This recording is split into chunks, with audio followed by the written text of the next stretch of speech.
any one of the candidates. So feel free to either raise your hand or drop a question in the chat, and then Shaylin and I can moderate, and you can unmute yourself to ask.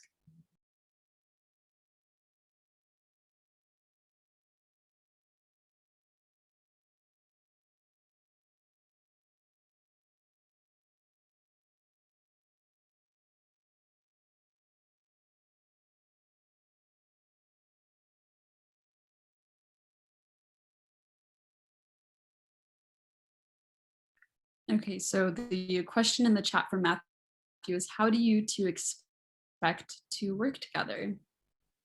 Yeah, so no, feel free to completely disagree with me. That's up to you. But I think we work together pretty well. Um, the first taste of working together we had really was working at La Rosa's that summer. Um, and I think it was a pretty natural friendship. We also kind of like we've had a few classes here and there together, and we studied together after GlobeMed meetings.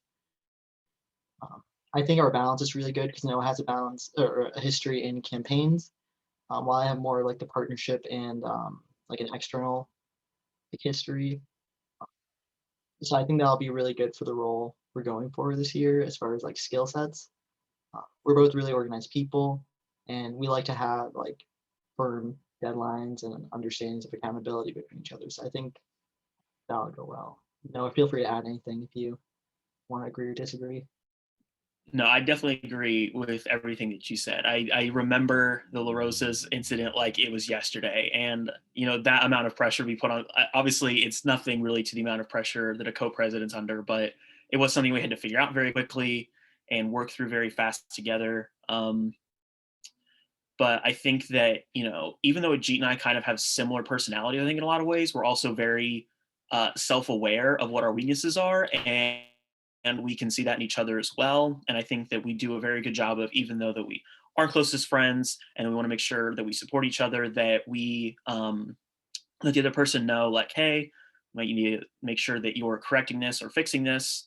And so, since that comes out of love and that both of us are aware of that, I think that that will make a very positive way to make sure that we balance each other's strengths well, but also balance each other's weaknesses as well. Yeah, and something really important, another factor is that we will have an e-board and a whole chapter of people there with us, and I think our flexibility goes a long way with that. Yeah. Can I go ahead and just address Sunny's questions? Yeah, go for it. So Sunny asked, what's the plan so far for transitioning back, and how will you make recruitment more intentional? Which are excellent questions. So transitioning back, that really is going to depend on the university's plans in fall. But I'd like us to be able to meet in the AACRC again if possible. If only in small groups, that's fine. But that would be excellent. But so far, that's the main like goal. We just have to see how far like COVID goes. It's going well, it looks like. So fingers crossed for now. And as far as recruitment being more intentional, starting a lot earlier, like in summer, to plan out events for the fall, because we know like the major org fairs in the early weeks of the year, things like that. So I think being more prepared ahead of time with whichever groups are in charge of that, like campaigns and external, assuming will play a big role with those. So I think just being really intentional with planning those ahead of time. Noah, do you have any thoughts on that?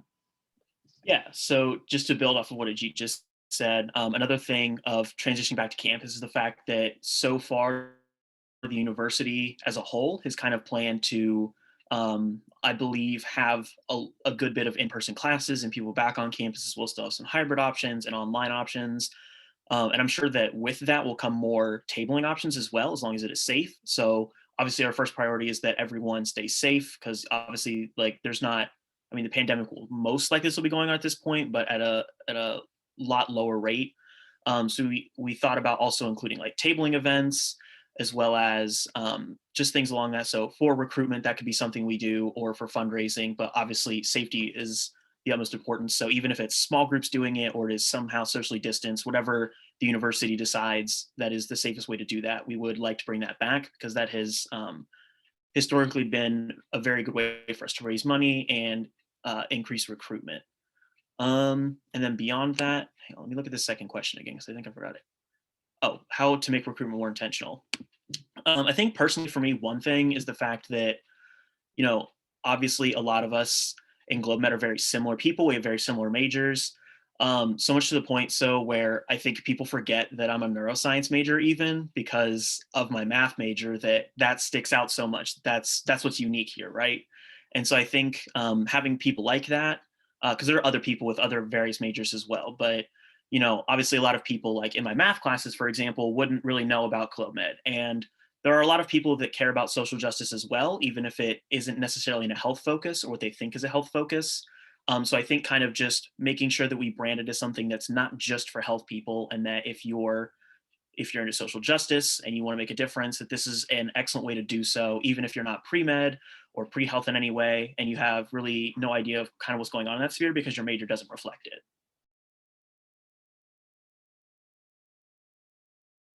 Awesome. So I think that kind of also tackles Jonathan's question. Jonathan, did you? Yeah.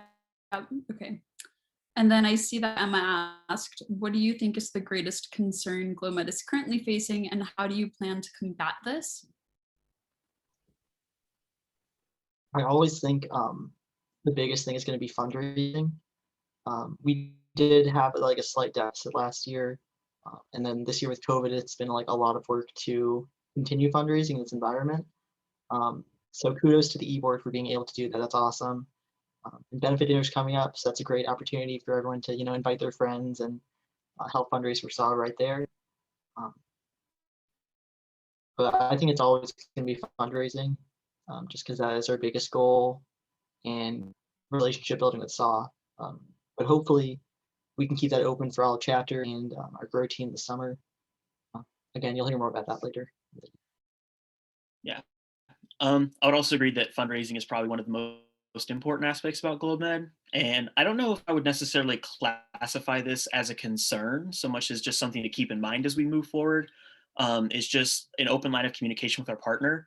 So kind of like what Ajit and I said, our communication with SAW has gotten a lot better over the past year. And we've had a lot more people show up at like Skype calls and, want to ask ATL more questions and things like that. But there is the possibility that sometime next year there will be someone new who is in ATL's position. And because of that, I think something that we might want to make sure that we do is try to help them in that transition on our end as much as possible. So a lot of that comes from as many people in chapter knowing as much about our partnership as we can, right? Because obviously whoever it is will be fit for the job. ATL will help them as much as they can, but obviously with our partnership model being so unique, that's something that I think we should try to aid in that transition with as well. So if that is a thing that next year, I think that's something we should keep in mind. But like I said, I don't know if it's necessarily a concern because I know that a lot of us in here know the partnership model very well. And even those of us that are newer know it very well. And so I don't necessarily think it's a concern, but just something to keep in mind and make sure that this is something we're practicing a lot so that we can maintain our partnership if in case our main contact that we've had for a while transitions.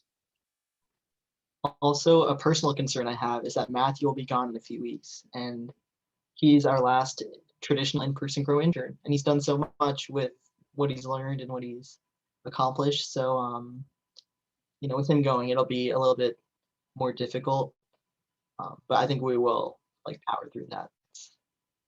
As a grow team, that's a chapter. Um, yeah, no. So moving on to like that next question of like the same thing, but for SAW, what do you think is the greatest concern SAW is currently facing, and how will you lead our chapter to support them? So I know from our talks with ATL, it seems like the political climate in Myanmar is the biggest issue for them, I think, right now. Not so much like affecting SAW's activities, but I mean the dynamics of Myanmar and the surrounding countries are really important for SAW's mission, to focus on Burmese migrants. I think one of the most important things we can do that I've learned this year is learn more about the history of the region and the politics of the region, kind of like develop more context for how we fundraise for SAW and how we can offer our like support and solidarity with them. Uh, but yeah, I'll pass on. Yeah, I would also agree with the political climate thing. I know that recently, obviously, because of the coup that's been happening in Myanmar and just the political unrest anyway. I'm not sure if all of you saw, but Sachika shared something in the GlobeMed group chat about a photographer that we know named Akar. I think I'm pronouncing that correctly. I hope I'm pronouncing that correctly. But and about like his journey, and basically that he had said that, you know, people are reaching out to SAW. So I think that is something that they are facing with, obviously, because they have their own financial struggles. So like, obviously we have to be in a position that we can fundraise for them as much as possible, since our funds for them are free use now, as well as just making sure that we use our platform here in the United States to educate people. So ATL has asked us at these calls to use our social media to explain to people what's happening, because there's a lot of censorship happening in the region, and we can reach a lot of people that might be able to help. So that is something that he has asked us to do. And also kind of building off of what Ajit said, just knowing the history of the region. Like, we kind of somewhat get the understanding, but it's nothing to the level of how they, like, the people that live there understand it. Like, I think it was actually the last call we had with ATL. I was very surprised because I think it was Wes that asked him a question about like the history of the climate there, and he had it so down to a science. And I was like, I feel like that should be something that we also have as a chapter, of like trying to know as much about their history and political past as possible, because he was very clear and concise about it. And because of that, I would encourage all of you that have questions about it to join these calls with ATL every month and ask him, because he is very knowledgeable about this, and he does this like with this is his life. So he is very very good at explaining it to people and teaching us about the history of Thailand and their political climate.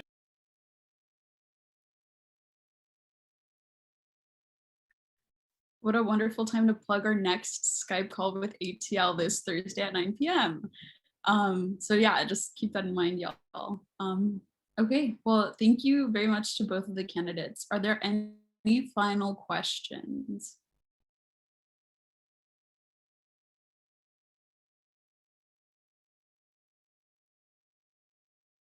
How do you want to develop the general body? John, can you add some clarification on that maybe? What do you mean by develop exactly? Yeah, sorry. I was worried that Maria was going to move on. So I mean, like the general chapter general chapter members, like, are you looking at ways to connect them more strongly with eBoard, more strongly with our partner, maybe get us more synced up with the rest of the UC community, like as just a general body member of GlobeMed, like will that experience look different under your leadership? Yeah, excellent question. And John, you're going to play a huge role in that, because the Grow team is, one of our major goals is to connect chapter with our partner a lot better, especially this year, because everyone has the same kind of opportunity to connect, I think, a virtual environment. So yeah, that's a huge thing, connecting with SAW, and that's something we're going to work on this summer, Jonathan. So don't you forget that. And then as far as like connecting with the overall UC community, in the past, we've collaborated with a lot of groups, and I think it's time to like widen our net. And every year we do just a little bit more each year. So we want to keep building on that. And maybe we don't even have to work with just like social justice and health equity groups. We can go wider, and because I mean, there's so many intersections between all these ideas and focuses. So yeah, I'll pass on the Noah from there. I think actually the way you broke it down into different groups is interesting. So I'm going to try to tackle it that way. So as far as like connecting general chapter to eBoard, I think the Chai chats have been excellent for that. And I think encouraging people to go to those so they can at least meet other eBoard members and kind of understand what other positions are like is a very good idea. And just continuing that as well as Coffee with the Co-Preses next year.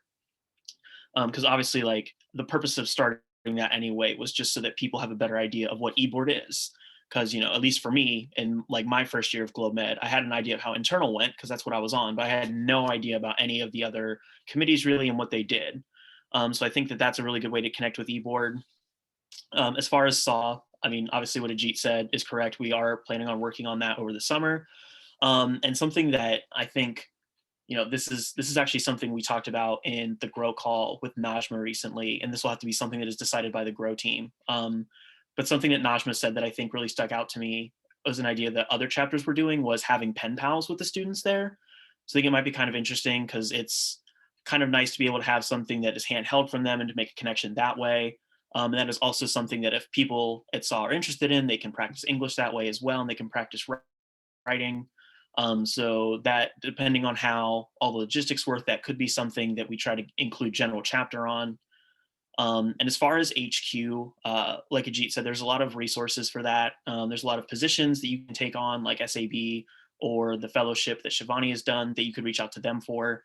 But I think really, as long as we make people aware of those avenues, that's really our biggest goals, because those things are there. We just need to make them more well known to chapter. And I think that's something that we should work on for next year.